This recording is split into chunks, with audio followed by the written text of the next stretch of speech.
Ladies and gentlemen, Muzaffarnagar की मुरादिया मदरसा के प्रोग्राम में इस आप सबको वेलकम कीजिए। आज आमरे मदरसा में खात्मे बुखारी मुजफ्फरनगर। So you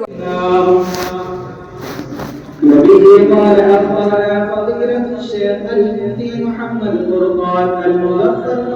حفظه الله تعالى وأكرمه بالدارين. قال أخبرنا الشيخ المفتي محمد إحسان الدوبندي حفظه الله تعالى قال حدثنا الشيخ المفتي سعيد أحمد البالغ رحمه الله تعالى قال أخبرنا الشيخ فخر الدين المراد بالغ رحمه الله تعالى قال أخبرنا شيخ الهند محمود حسن الدوبندي رحمه الله تعالى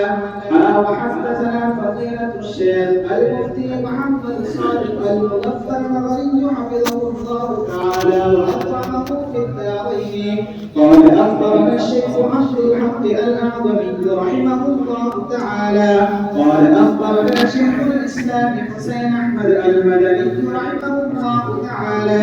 قال أخبرنا شيخ الهند محمود حسن الدوبندي رحمه الله تعالى